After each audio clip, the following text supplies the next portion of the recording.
Sahabat setia Gowor yang dikasih Tuhan, Shalom. Hari ini adalah Senin 22 Juli 2024. Kita mengawali pekan ini dengan penuh semangat, dengan penuh rasa syukur. Dan hari ini kita merayakan pesta Santa Maria Magdalena. Banyak orang keliru dalam memandang siapa sebenarnya Maria Magdalena. Ia kerap disandingkan sebagai perempuan berdosa yang kedapatan berbuat zina, atau Maria Magdalena dipandang sebagai seorang pelacur. Telah lebih dari 1400 tahun sosok Maria Magdalena atau Maria dari Magdala ini disalah mengerti. Padahal tidak ada satu dokumen pun atau kitab dalam perjanjian baru yang mengatakan Maria Magdalena seperti hal-hal yang disandingkan kepadanya.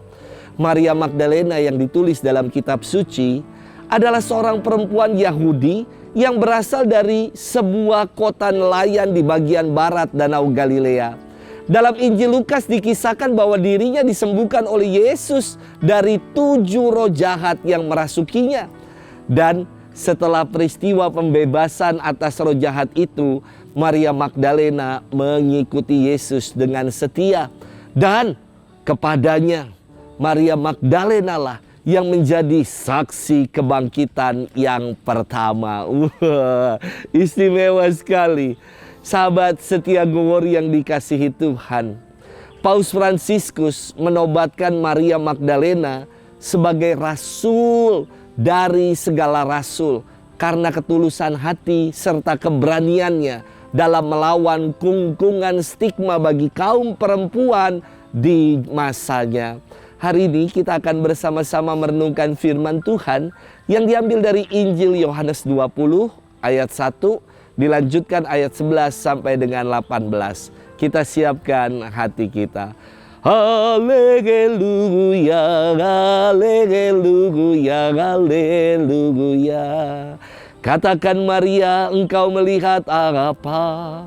Wajah Yesusku yang hidup, sungguh mulia hingga aku takjub. Haleluya, haleluya, haleluya. Tuhan bersamamu dan bersama rohmu. Inilah Injil suci menurut Yohanes, dimuliakanlah Tuhan. Pada hari Minggu Paskah, pagi-pagi benar ketika hari masih gelap, pergilah Maria Magdalena ke kubur Yesus. Dan ia melihat bahwa batu telah diambil dari kubur. Maria berdiri dekat kubur itu dan menangis. Sambil menangis ia menjenguk ke dalam kubur itu dan tampaklah olehnya 2 orang malaikat berpakaian putih. Yang seorang duduk di sebelah kepala dan yang lain di sebelah kaki di tempat mayat Yesus terbaring. Kata malaikat-malaikat itu kepadanya, "Ibu, mengapa engkau menangis?" Jawab Maria kepada mereka, "Tuanku telah diambil orang dan aku tidak tahu di mana ia diletakkan."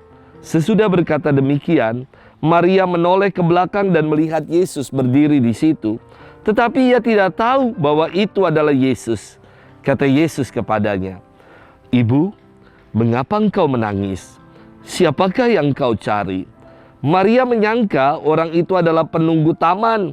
Maka ia berkata kepadanya, "Tuan, jikalau Tuan yang mengambil dia, katakanlah kepada aku di mana Tuan meletakkan dia, supaya aku dapat mengambilnya." Kata Yesus kepadanya, "Maria." Maria berpaling dan berkata kepadanya dalam bahasa Ibrani, "Rabuni," artinya guru. Kata Yesus kepadanya, "Janganlah engkau memegang aku, sebab aku belum pergi kepada Bapa.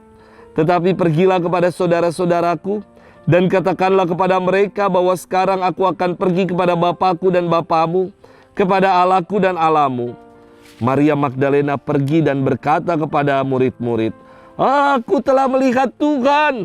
Dan juga bahwa Tuhanlah yang mengatakan hal-hal itu kepadanya. Demikianlah sabda Tuhan. Terpujilah Kristus. Sahabat setia Gowor yang dikasih Tuhan, Shalom. Saya kira penting yang namanya konfirmasi. saya pernah malam-malam diminta perminyakan. Dan diberi pesan penjelasan demikian. Ada pasien namanya Ibu Maria Sri Hartini, dirawat di rumah sakit PIK ruang IGD. Segera saya tancap sepeda motor dan menuju IGD. Karena berita yang saya dapatkan, pasien dalam kondisi yang kritis. Sampai di IGD, saya bertanya kepada dokter yang jaga, "Dokter, atas nama pasien Ibu Maria Sri Hartini di sebelah mana ya dokter?" Namun dokter jaga mengatakan, "Aduh, minta maaf, tidak ada nama itu. Adanya Sri Astuti." Oh, mirip, ada Sri-Srinya. "Ya, itu dokter," saya bilang. Lalu dokternya menunjukkan di mana Ibu Sri Astuti itu berada. Dia bilang, "Silakan Bapak lurus, mentok ke kiri. Ruang yang paling ujung, bilik di paling ujung, disitulah Ibu Sri Hartini." Saya langsung datang, memperkenalkan diri. Saya mengatakan, "Ibu, selamat malam, saya Romo Luki. Ibu Sri Astuti ya?" Saya bilang gitu. "Ibu minta perminyakan kan? Tadi saya dihubungi kalau ibu dalam kondisi kritis dan minta perminyakan." Lalu ibu ini mengatakan, "Maaf Pak, perminyakan itu apa ya?" "Saya Romo Bu, pastor dari gereja Katolik." Lalu ibu itu mengatakan, "Aduh, minta maaf Pak, saya ini agamanya Muslim." Saya hubungi orang yang memberi pesan itu. Ternyata dia salah ketik. Bukan IGD tetapi ada di ICU. Ibu Maria Sri Hartini. Ini Sri Astuti. Sama ada Sri-Srinya. Penting konfirmasi itu, penting. Sahabat setia Gowor yang dikasih Tuhan. Dalam firman hari ini dikisahkan Maria Magdalena yang mengira bahwa jenazah Yesus diambil orang, dicuri orang. Maria Magdalena menjadi sangat sedih karena ia merasa Yesus jenazahnya itu dicuri. Sampai kemudian Yesus sendiri yang menampakkan diri kepadanya dan Maria Magdalena tidak mengenalinya. Ia mengira Yesus itu sebagai penjaga taman. Seolah ada kabut, ada selaput yang menutupi mata Maria Magdalena sehingga ia menjadi rabun dan tidak dapat melihat, merasakan kehadiran Yesus Sang Guru. Namun kemudian Yesus menyapanya dengan sapaan yang begitu lembut. Ia menyebut nama Maria secara pribadi. Barulah Maria sadar dan berpaling dengan berkata, "Rabuni," artinya guru. Saya kira di sini ada proses yang sangat istimewa dari Maria Magdalena yang matanya rabun, tidak bisa melihat itu Yesus, menjadi ungkapan iman, seruan iman Rabuni yang dapat melihat Yesus sebagai guru. Sahabat setia Gowori yang dikasihi Tuhan, proses antara rabun menjadi Rabuni, prosesnya dikatakan Maria berpaling. Kata berpaling saya kira istimewa. Dalam bahasa Ibrani, kata berpaling berarti beralih atau mengubah haluan, kembali berfokus pada Tuhan.